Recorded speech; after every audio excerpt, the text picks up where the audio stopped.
पिछले 2 हफ्तों में राजौरी में और पुंछ में आतंकवादी हमले में हमारे 5 जवान राजौरी में और 5 पुंछ में शहीद हुए।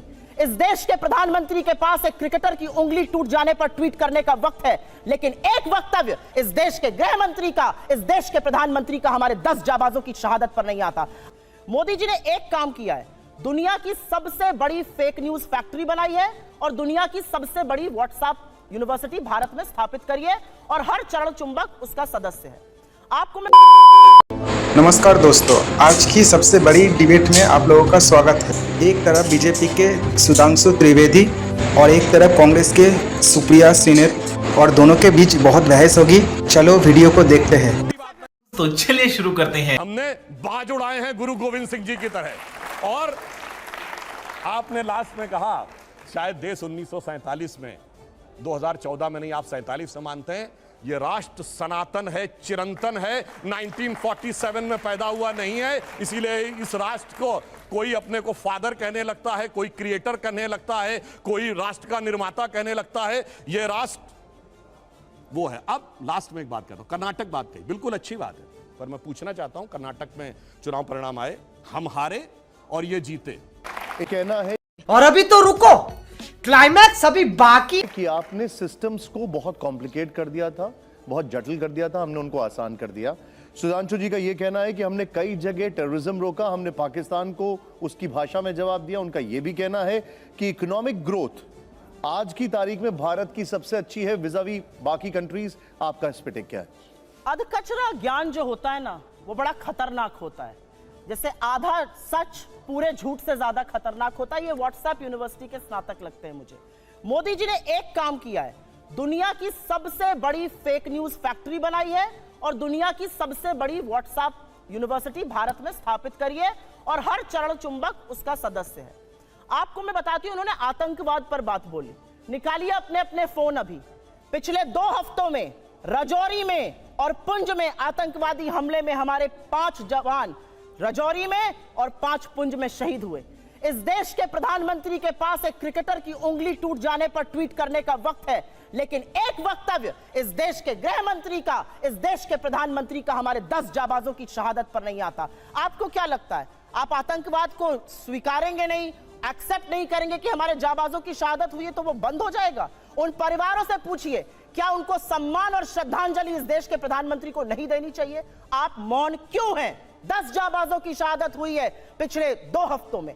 20 जाबाजों की शहादत हुई चीन में, वहां पे गलबैयां कर रहे हैं, झूला झूल रहे हैं चीन के साथ, साबरमती में बैठ के शहनाई सुन रहे हैं। ये बात करेंगे चीन पर? 18 बार प्रधानमंत्री चीन में गए, भगवान जाने क्या चीन से रिश्ता है, वो चीन का नाम लेने में कतराते हैं। क्यों डरते हैं हमारे प्रधानमंत्री चीन का नाम लेने में? यह सवाल मैं पूछती हूं, यह सवाल देश पूछता है। 20 जाबाजों की शहादत हुई है। इन्होंने कुछ बातें बोली और उन बातों को बोलने से पहले मैं एक महिला हूं, आधी आबादी की बात कर लेते हैं।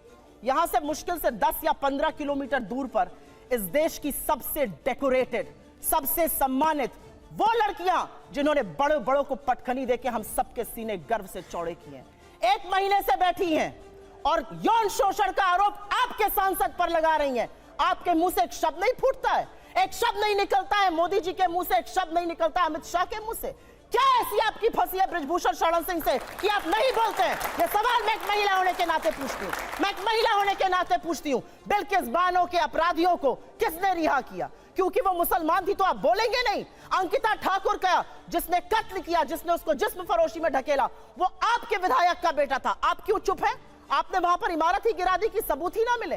आपका विधायक दोषी पाया गया है हत्या और सामूहिक बलात्कार का, कुलदीप सिंह सेंगर। ये बात करेंगे महिला सुरक्षा पर? ये चूड़ियां भेजते थे प्रधानमंत्री को, आज इनके मुंह से एक शब्द नहीं फूटता।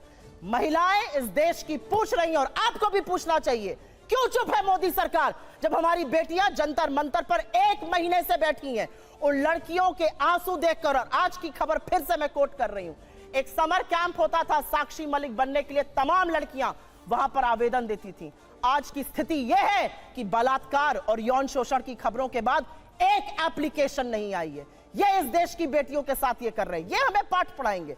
इन्होंने एक बहुत बड़ी बात बोली और वो बात बोलते बोलते पाकिस्तान पर चले गए। आज तक इस देश का यह न्याय था कि आज तक आईएसआई ने हमारी जमीन पर पैर नहीं रखा था। आईएसआई को पठानकोट बुलाकर आप निरीक्षण कराते हैं, लाहौर आप चले जाते हैं लपके हुए, भगवान जाने सेवई खाने या बिरयानी खाने, और सवाल हमसे आप पूछिएगा। आसिया अंद्राबी आपका चेहरा बनती है श्रीनगर में और सरहद पार जाके आतंकवादी गतिविधियों में शामिल है। आप एक दुर्दांत आतंकवादी को, यूसुफ को वहां पर टिकट देते हैं क्योंकि आपको अपनी सत्ता करनी है। ये कैसे लोग हैं? ये किस तरह के लोग हैं? ये जाबाजों की शहादत पर चुप रहेंगे, मणिपुर जलेगा ये चुप रहेंगे, ये प्रचार करते रहेंगे। इनको ये याद है कि इनको क्या क्या कहा गया।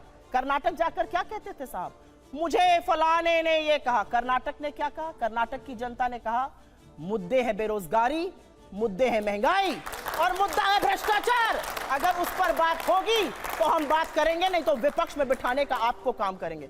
साहब हिमाचल गए थे, हार गए, कर्नाटक गए, हार गए, और ये विश्वगुरु बने फिरते हैं। इनकी बातें सुन लीजिए तो भारत शायद 1947 में ही आजाद हुआ हो, के बाद अब 2014 में आजाद हो गया हो। मेरा अपना मानना है कि कुछ बातें जब समझ में नहीं आती हैं उसको नहीं बार बार बोलना चाहिए। मैंने आपको एक बार पहले भी शो पे समझाया है। हम मैन्युफैक्चरिंग कर रहे हैं मोबाइल की, जी नहीं, हम मोबाइल फोन की असेंबली कर रहे हैं। हमारा जो इंपोर्ट का बिल बढ़ा है वो इसलिए बढ़ा है क्योंकि हम उतना पार्ट असेंबल कर रहे हैं, वैल्यू एडिशन नेगेटिव है।